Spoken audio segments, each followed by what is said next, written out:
By the end of this video, you'll know how to use the Sketch Rectangular Pattern tool in Fusion 360.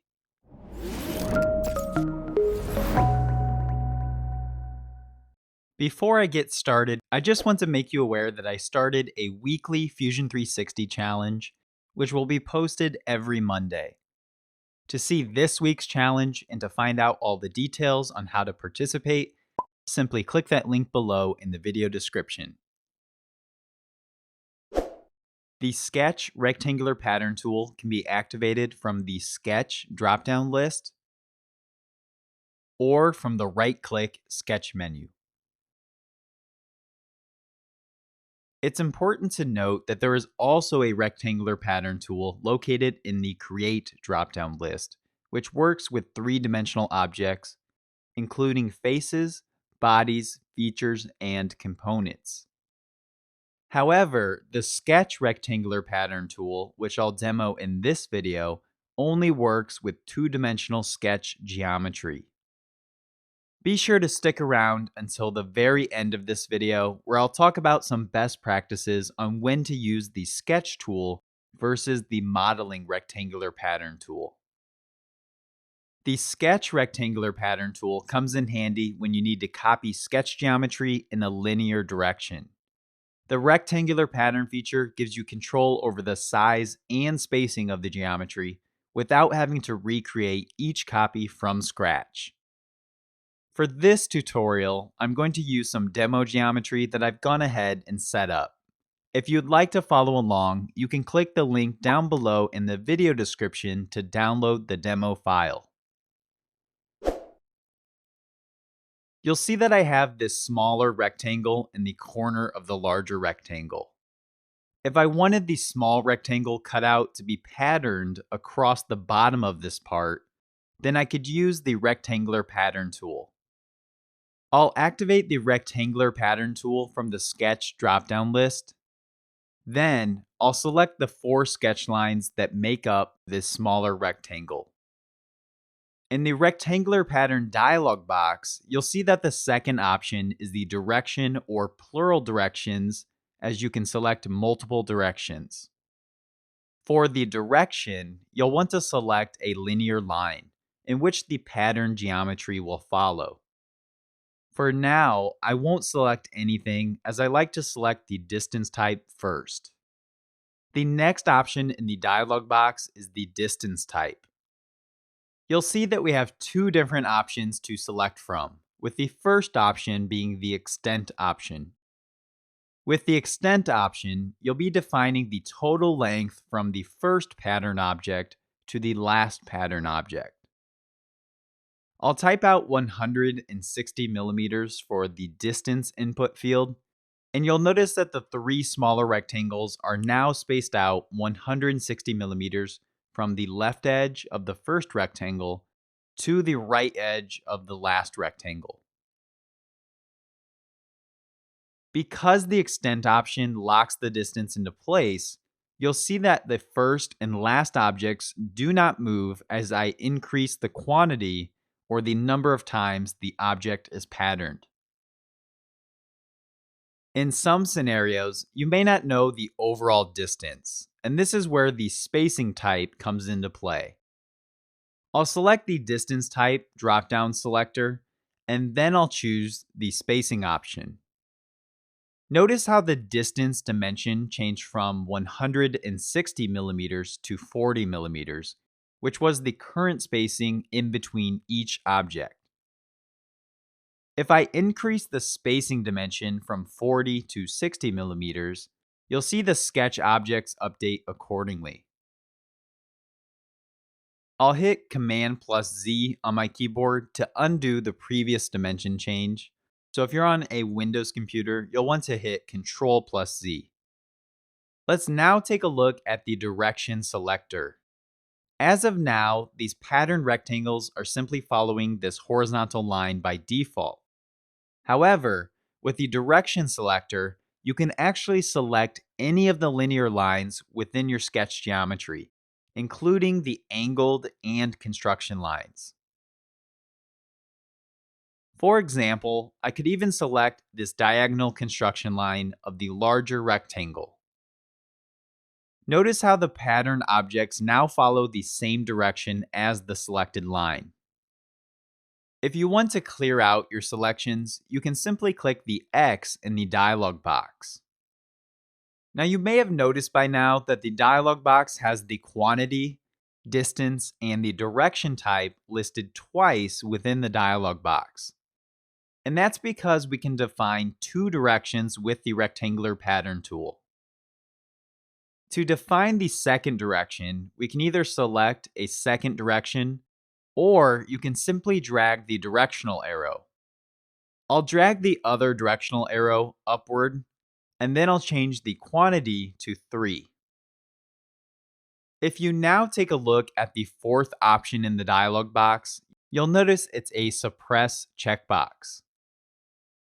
If I deselect the checkbox, all the individual checkboxes on the pattern geometry will disappear. If you want the pattern feature to omit one of the objects, then simply deselect the corresponding check mark. For example, I want the small rectangle in the middle to not be included. I'll select its corresponding checkbox. A few more quick details to point out. You'll notice that you can increase and decrease the quantity by dragging the manipulators. You can also change the direction type to be symmetric, which will pattern the objects on both sides of the original object. I'll set the direction type back to one direction, and I'll set the quantities to 5 and 3. Then I'll click the OK button in the dialog box. Now, the biggest benefit of using one of the pattern tools in Fusion 360 is the fact that you can update the original sketch geometry and the rest will update accordingly. For example, I can double click on the dimension of the first small rectangle, and if I type out 10 millimeters instead of 20 millimeters, and then click the Enter key on my keyboard, you'll notice the other rectangles update accordingly. For now, I'll change the dimension back to 20 millimeters. The last benefit of using the Sketch Rectangular Pattern tool is the fact that you can update the number of instances later on should your design requirements ever change. You'll notice near the initial small rectangle that there is a rectangular pattern constraint icon. If I double click on the rectangular pattern constraint, it will open up the rectangular pattern dialog box once again. Notice how it now says Edit in the dialog box title. This allows you to change any of the details of the rectangular pattern, including reselecting any of the specific instances that were previously deselected.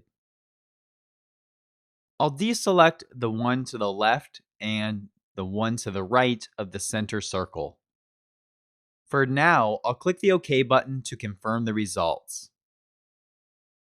In some scenarios, you may want to break the pattern after you've created it. To do so, you can always click on the rectangular pattern constraint icon and then click the Delete key on your keyboard. If I were to then update the original small rectangle, you'll notice the other rectangles are not affected. However, I always recommend that you delete the patterning constraint with caution, as once you delete it, you won't be able to reapply it like the other sketch constraints, other than your ability to hit the undo button for the most recent steps. At the beginning of this video, I pointed out that there are two different rectangular pattern tools. I want to take a moment to talk about when you should use the sketch pattern tools and when you should be using the create or three-dimensional pattern tools. The three-dimensional pattern tools should be used 95% of the time for a few important reasons. First, they provide better overall performance in Fusion 360. Complex sketches are harder for Fusion 360 to process, so using the patterning tools in the sketch environment can really slow down your model's performance. Second, the three-dimensional pattern tools can actually be more efficient because you can pattern multiple features at once.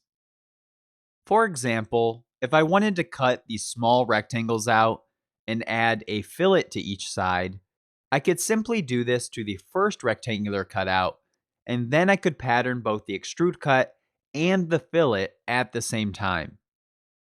This also makes it easier to update and keep track of features, especially when many components are involved in complex assembly models. Ultimately, you'll only want to use the sketch patterning tools when you need to create unique sketch profiles that would be hard to create otherwise. With that said, if you have a small object to pattern, it's ultimately your choice on which pattern tool to use. And your performance can also vary based on your computer's specifications. In summary, the rectangular pattern tool also allows you to recreate and copy selected sketch objects based on the direction, distance, and distance type. In most scenarios, you'll get better performance and more efficient results if you use the model patterning tools. However, in some very specific use cases, you may find the Sketch rectangular pattern tool to be useful. If you made it to the end of this video, then please let me know by commenting below if you've ever had performance issues while using the Sketch pattern tools. As always, I really appreciate you taking the time to watch this tutorial. If you've enjoyed this tutorial, please click that thumbs up icon and click on that playlist in the lower right hand corner to watch more Fusion 360 Sketch tutorials. If you're new to the channel, be sure to click that red subscribe button and click that little bell icon to be notified of more Fusion 360 tutorials.